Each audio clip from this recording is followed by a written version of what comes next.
Buongiorno a tutti and welcome back to Crave. Crave is where stories come to life, passion are celebrated, and the USA and Italy come together.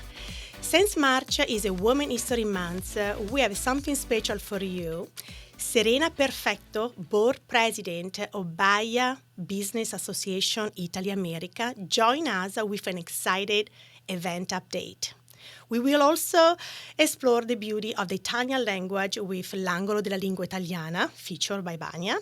And after that, we will be joined by our guest, chef instructor and food writer, Viola Buitoni. And of course, join me today in studio is my partner in this adventure, Alex Lopez, with the latest 49ers. Alex, buongiorno. Buongiorno, Samantha. How are you doing? I'm good, thanks, Alex. I feel a little under the weather, but I'm really excited to be here with all of you. As I mentioned before, March is a Women History Month and a time to celebrate and recognize the achievements of inspiring women. Now, are you ready to meet Serena Perfetto? Serena, welcome to Crave. Thank you very much. Thank you, Samantha, for hosting me, for giving me the opportunity to talk about this BAIA event that is coming up next week. So I'm super excited about this event. We are at the 5th edition, and it's amazing to see this event coming back into our yearly programming. This started in 2019 with the first edition, and outside of the pandemic, we were able to bring like big audiences every single year. So a couple of things. This is an event for Women's History Month. However, this is not an event only for women. This event was born with the idea of talking about topics like leadership, career growth, entrepreneurship from the perspective of women. So it's a little bit different from saying, let's go and do an event where women talk to each other, among each other, about their things. This is an event that is an inclusive event of different perspectives, where we give a really space and room to people coming from different industries. We learn from people with different career paths, and so that's why we in the last few years really focused on the path to leadership, allyship, how to be an ally to women, from women to women, from men to women, and so on in the workplace. So also in the last few years, we have decided to give the spotlight to a woman who has left a sign, a mark in the Italian American community because of the contributions and the work done over the years. So we started a few years back when we awarded Romana Bracco, who was the first person who really believed in the BAIA as an idea and its mission back in 2006.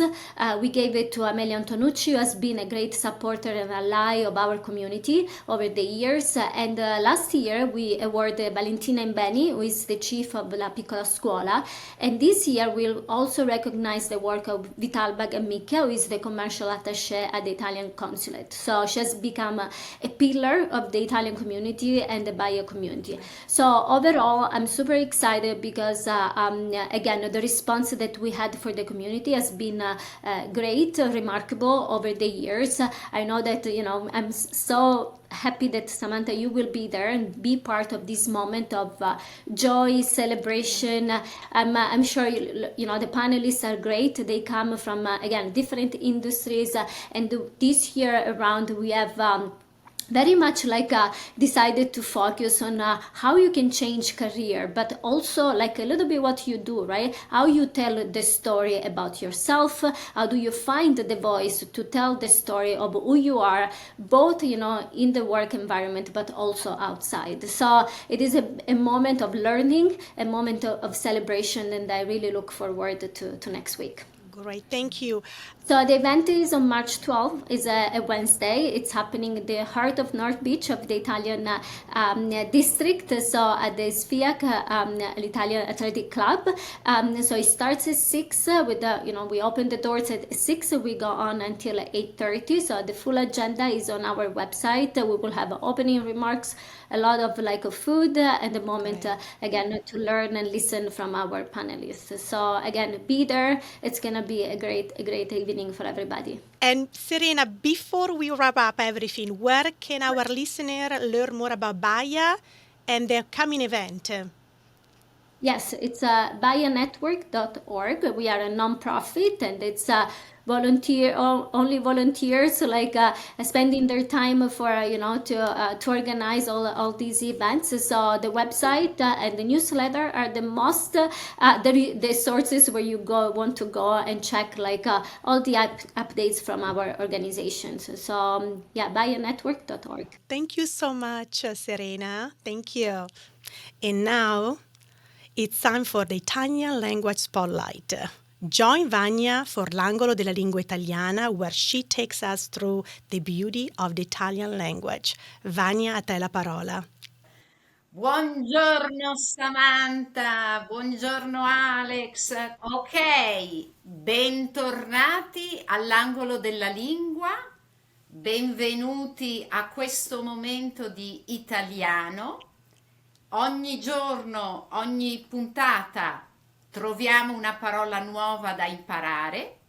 La parola di oggi è davvero. Davvero.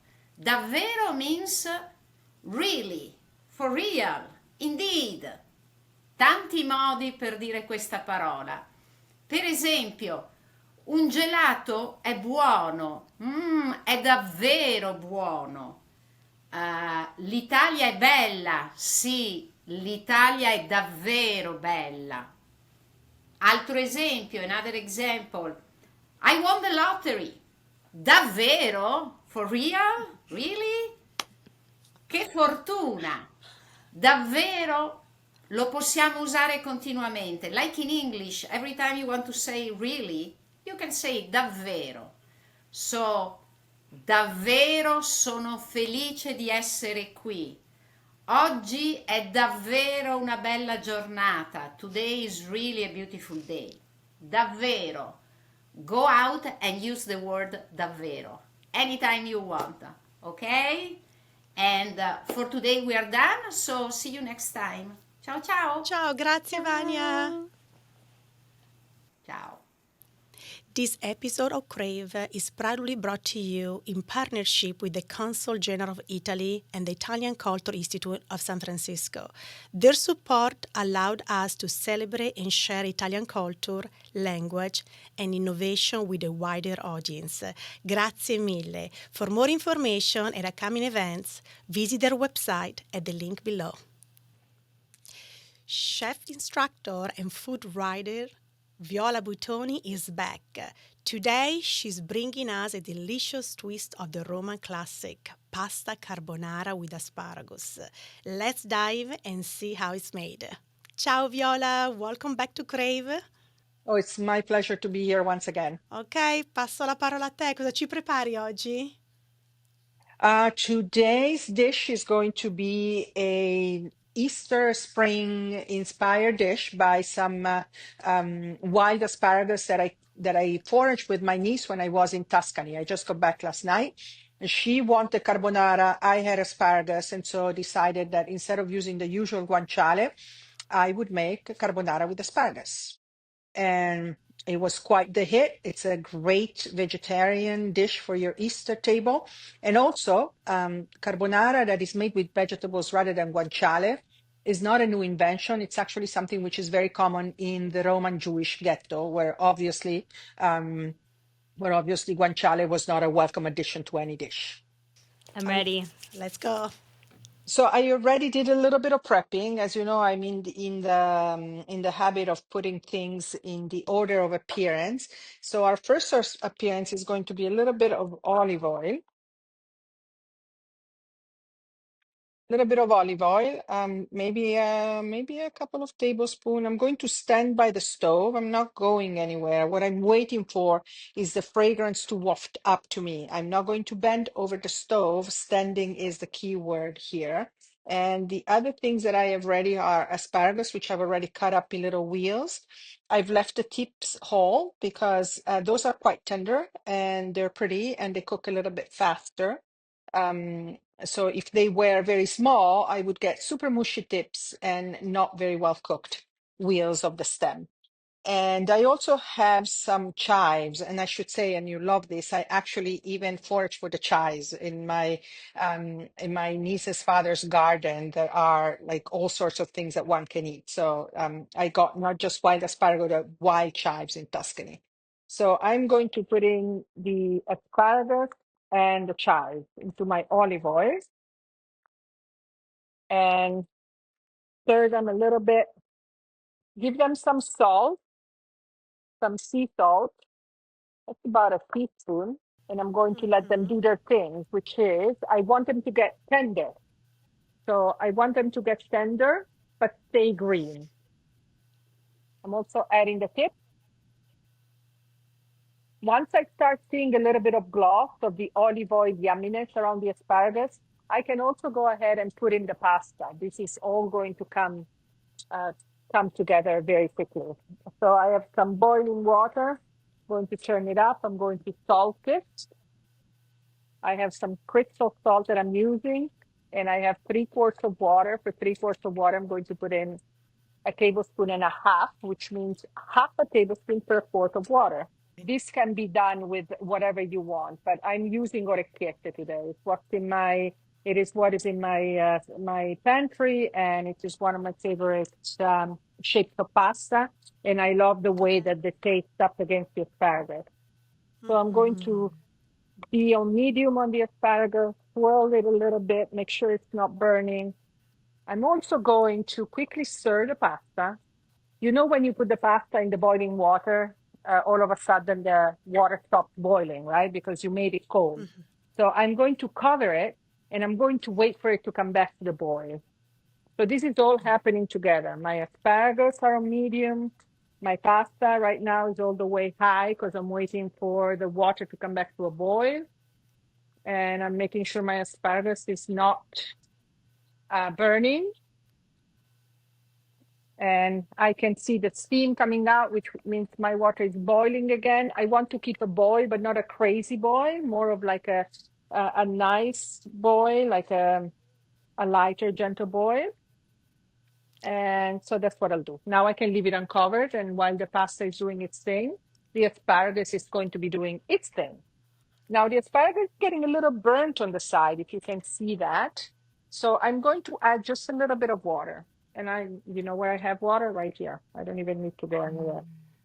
All right, so we are doing our asparagus. Our pasta is cooking. The asparagus are already quite tender, actually, so I can go ahead and turn them off. And I'm going to cover them to keep them warm while the pasta finishes cooking. In the meantime, I'm going to prepare the rest of the ingredients that I need for today. So first of all, eggs in carbonara. So I'm doing a whole egg and a yolk. Then I'm going to put in 2 tablespoons of pecorino, grated pecorino, the very generous tablespoons, and then 2 tablespoons of Parmigiano. So generally for carbonara, for the classic carbonara, we only use pecorino.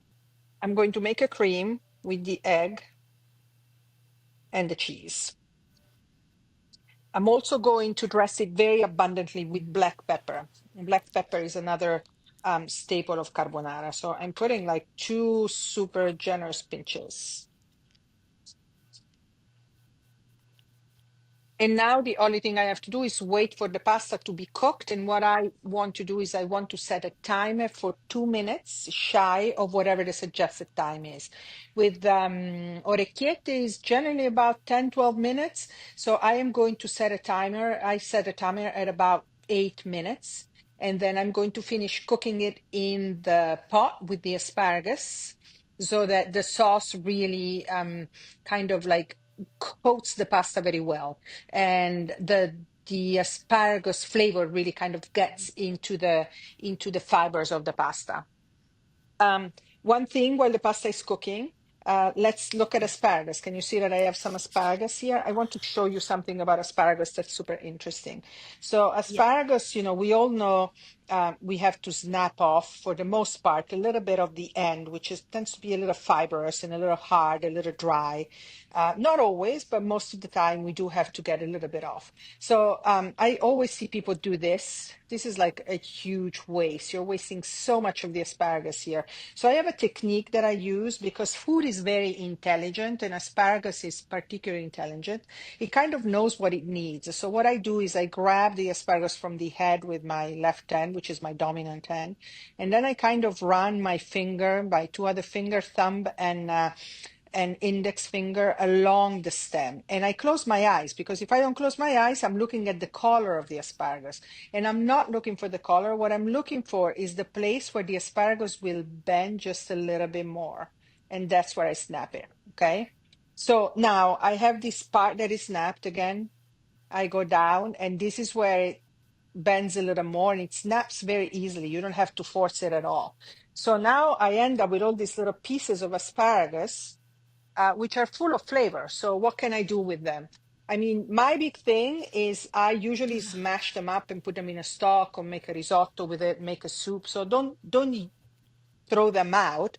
Just don't use them for this recipe, because they are going to take a lot longer to cook, and by the time they're ready, the rest will be too mushy. So it looks like my pasta is where I want it to be. I'm going to try a piece just to be sure.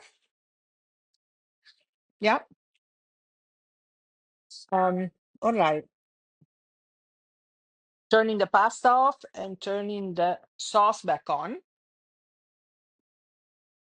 I think you know by now, Samantha, that I like to use as few implements as possible in the kitchen. So instead of putting my pasta through a colander that then I have to wash, I just use this little handheld thing here, which makes everything much more expedient and easy.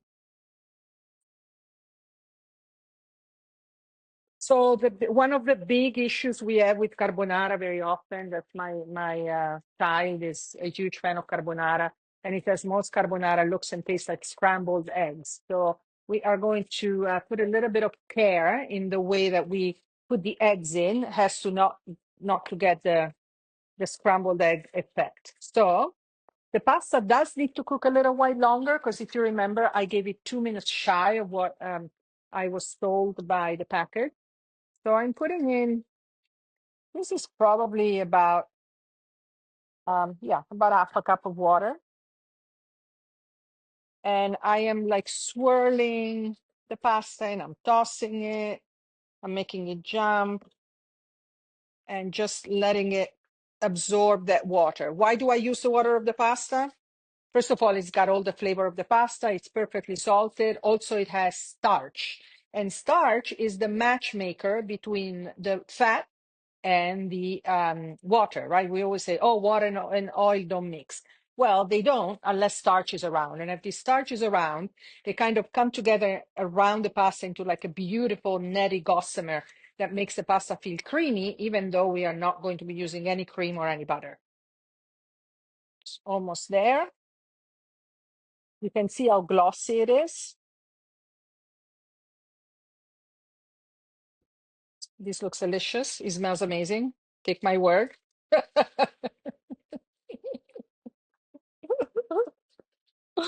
Right. So another like maybe 30 seconds to get that water a little bit more creamy, more thickened around the pasta. The heat at this point is all the way up. Whenever you're doing this thing where you're finishing your pasta in a pan, you always want to have the heat as high as it can be. All right. Looks beautiful. Ready. Okay, now I'm turning off the heat. And remember how I use this little pitcher to do my egg thing. And there's a reason for it. Again, I'm trying to make my life as easy as possible and minimize the amount of things that I need to wash. So again, I'm doing a little stream. The heat is off, okay? Little stream in here. And I am stirring the pasta as I put this in. So this is to be a cream. We want it just kind of thickened around the pasta. but we don't want to see like little cooked pieces of eggs and cheese. Good carbonara is creamy. So my pasta is now ready. I will try to make sure that the salt is right. The salt is good, which means I am ready to plate it. This is my favorite spring dish that I own. I always put it on the spring table because to me, this is just, this green is absolutely the color of spring. So we're going to plate our asparagus orecchiette. And you can use any kind of pasta for this. When I made this in Italy, I used penne because that's what my sister had. But you could also make it with fettuccine, or you can make it with rigatoni. You can make it with spaghetti. It doesn't really matter. Every pasta will work as long as you follow those critical steps. One of them is finishing the pasta with the cooking water, and the other one is making sure that you're streaming the eggs in and stirring continuously as you're streaming the eggs in. We are going to put a little extra black pepper. As we were saying, black pepper is kind of a very important component of carbonara. So now some nice freshly ground black pepper. And I think since I have it, maybe I put in a couple of asparagus tips so that people know what they're eating. And that's it. I've been drooling. I want to take a bite of it. All right, I'm going to try this for you, Samantha. Are you ready? Yes. All right, make sure you have lots of asparagus in your bite. Buon appetito. I think this is going to be a very, very happy Easter. Alex, this is your bite. Oh. Buon appetito. Grazie, Viola. Grazie. Grazie. And thank you for having me. I always love being with you, Alex. Guarda che and meraviglia. Samantha. Grazie, It's wonderful. grazie. Alla Thank you. prossima. Alla prossima. This episode of Crave is sponsored by Alice Becker Inc. a family-run business with over 30 years of experience in the fashion industry. They offer unique clothing for every age and size, always going the extra mile for their customers. Visit them in Nevada or online at www.alicebekerinc.com. Thank you so much for Alice Baker Inc. for supporting this episode. Now, Alex, what's going on with the 49ers? So much is going on with the 49ers, so we got to jump right into it, okay? The first thing is the 49ers are officially trading Deebo Samuel to the Washington Commanders for a 5th-round pick. The Commanders will also be taking on the remainder of Deebo's contract and paying his full $17.55 million salary for the 2025 season. And I know a lot of fans are complaining that we got robbed and we should have got something more than just a 5th-round pick. But considering that the Commanders are taking on his whole 2025 salary, I'm actually not mad about it. I think this is like the best or better case scenario. I know John Lynch wanted him for a 4th-round pick. I don't think it's much of a difference. And also I think the 49ers tend to do well with 5th-round picks. George Kittle was a 5th-round pick. And you know how I feel about George Kittle. Yes, we know. But honestly, I wish Deebo nothing but the best. He's going to a contending team that has an incredible QB in Jaden Daniels. 2021 Deebo, you will always be special to me. It's just time. Sometimes it's just time. And on the topic of Yak Bros, multiple teams have reportedly expressed interest in trading for Brandon Aiyuk per Diana Rossini, and NFL insider Ian Rappaport has confirmed the 49ers are open to trading BA. I'm convinced the 49ers are unable to have a calm, drama-free offseason. And this seemed to kind of start as like a made-up rumor. So I initially was like, yeah, this is not going to happen. Like, off-season drama. People are trying to stir things up. But then more reports came out about it, especially from Ian Rappaport. I was like, oh, wow, this is really a possibility, which is so sad because I love Brandon Aiyuk. I have his jersey.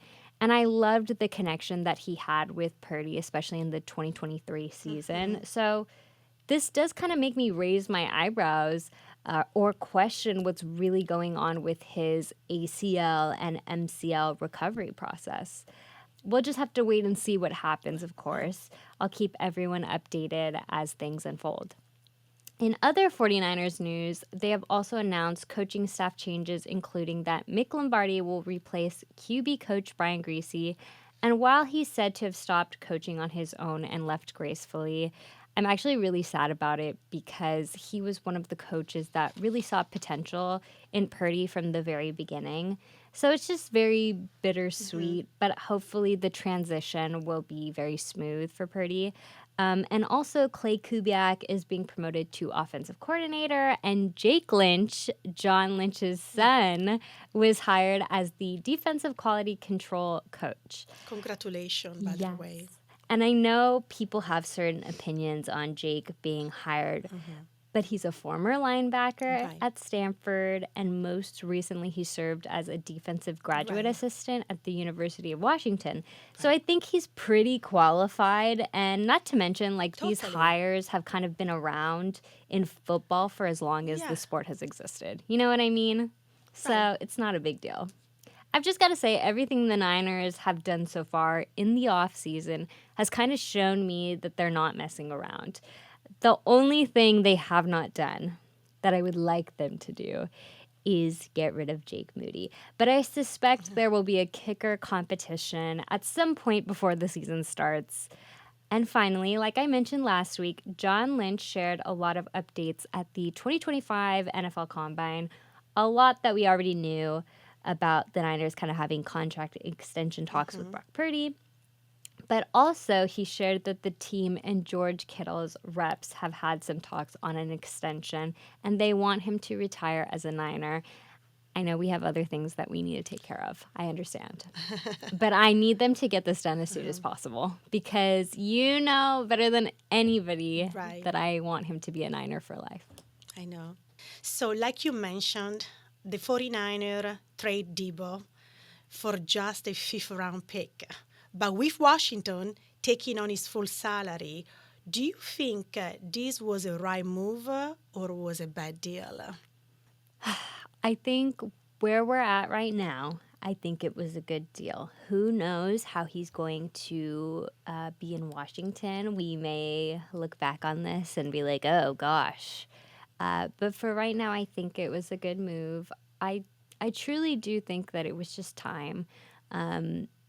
You know, we're in this kind of transition phase, I think, where we do still have some, like, older players still on our team, but they are kind of still giving 110%. And, you know, we're going to start getting younger players in as well. And, you know, there were just some, I think there are a couple other players that could honestly leave as well. But I think it was the right move. And for now, let's see how I feel in a couple in a couple months when the season starts. I'm like, oh gosh. But, you know, again, I have so much love for what Deebo did. He kind of brought a culture to our team, and you know, I do wish him the best. I really do. So with a team interested in Aiyuk and the Niners open to trading him, would you let him go? Be a huge mistake or just part of the business? What do you think? I think it's tough to say because of this injury that he has just had, or this injury from last season. I think if it was any other circumstance, I would like to instantly say it would be a huge mistake. But you never know with significant injuries like this if they're going to come back and be 100% the way they were before the injury. You know, I do think at the end of the day, whenever you trade a star player, a key player, that you kind of do need to remember that it's just business. This is how the NFL is. But also, like, you have, as a fan, ties to these certain players. I know a lot of people feel that way about Deebo.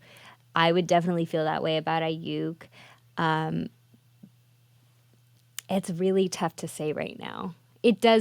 I am very curious about his process in recovery, though, because I don't think a team that is 100% confident in that would be so open and willing to kind of see what's going on from other teams, at least. Okay, thank you. I can't wait to hear more next week. Stay updated with Alex. We'll see what happens. Before we wrap up today's 49ers offseason update, fuel up with the official energy drink of greatness, Goat Fuel, co-founded by the GOAT himself, Jerry Rice. Use our affiliate code for 10% off your order. It's the perfect way to power up and to support Crave. The link is in the description down below. Thank you for tuning in to the 5th episode of our 6th season. Follow us on Instagram at crave.show. We're on Apple Music, Spotify, iHeartRadio, and YouTube. Don't forget to subscribe. E make sure you check our website, craveshow.com. Ci vediamo settimana prossima. Ciao a tutti, a presto. Ciao ciao.